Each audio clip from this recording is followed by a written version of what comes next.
Welcome to Picture Healer channel.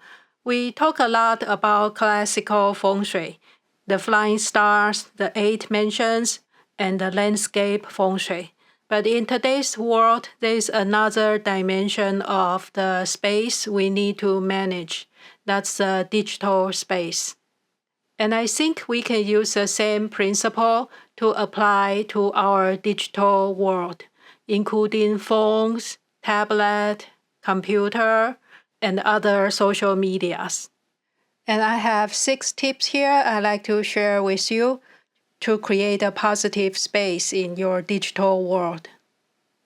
The first tip is to declutter. The same as physical world, we might accumulate a lot of stuff, data, messages, and other files. If they are not serving you purpose at the moment, it's a good time to get rid of them or organize them and put them in the right storage. We get a lot of junk mail every day.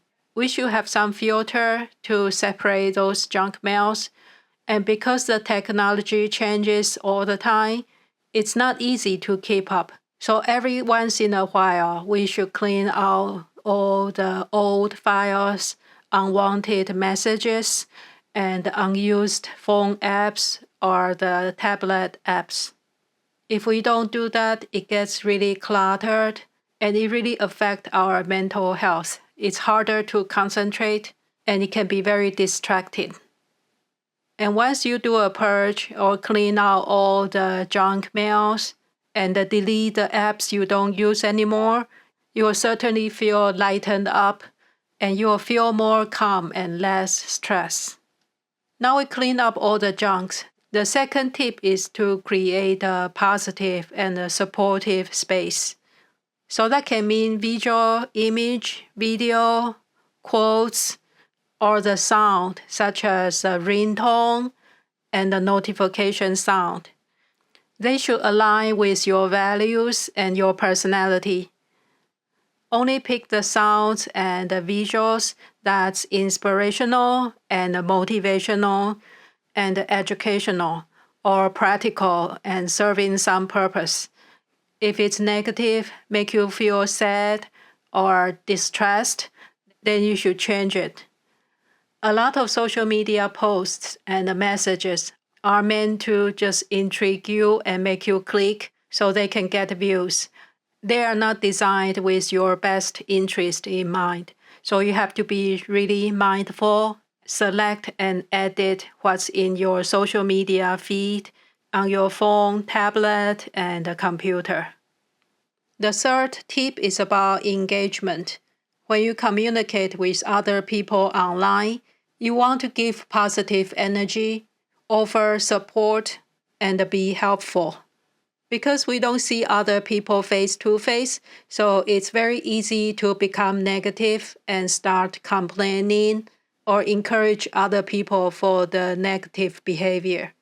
But that can create a vicious cycle, and in turn you'll feel worse. So why not just be nice, be kind to other people, and try to start a positive cycle? This can mean anything you post, any comment you made, or the message you send out. It can be powerful if we connect and build up a positive community. But if we are not careful, it can be very negative too. The next tip is to create your identity online mindfully. In this digital age, everybody has a presence in different social medias or even just through your email. And most of us don't have a team to create professional photography, professional copywriting, and other PR material. And that is okay if you are just representing yourself and not a company.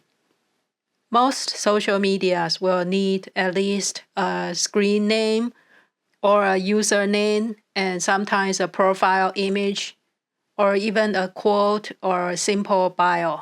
So that's your chance to show yourself to the world by picking up the right image and the names that reflects your own personality and the energy you want to project. In Chinese Feng Shui, many people are very careful about selecting a name and use any numbers. Many old-fashioned practitioners can tell the fortune from your ID card number or your phone number. So just be mindful when you pick a number or creating your user's name. There's really no set rules. You can just pick something that's meaningful to you and has positive connection to you. That will certainly bring you better luck than just a random number. The next point is about balancing the online and offline time. People get so caught up on the daily social media, especially for younger kids and teenagers, and that can be a problem. So it's important to have a balance. Maybe you will set a time limit for social media or a certain time for digital detox. And during this time, you can go take a walk, meditate, exercise, or doing something else rather than just staring at a screen. It doesn't have to go extreme because we all rely on those technologies and we all need to connect with other people. But most of us spend a little too much time. And when you realize that, you already waste a couple hours and you feel drained. So it's about setting up limit and self-discipline to achieve the balance. The last tip is to set up your intention and goals and make adjustment.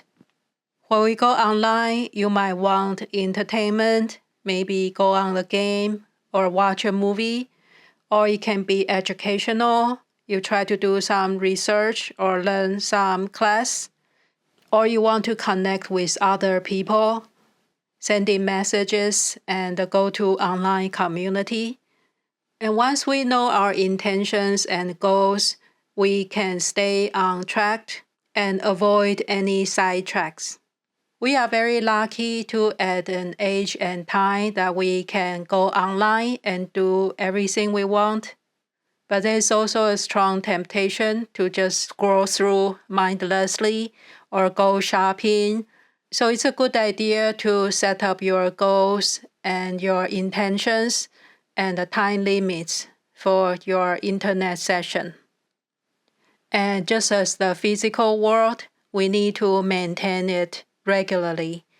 Review what works for you and what doesn't work for you.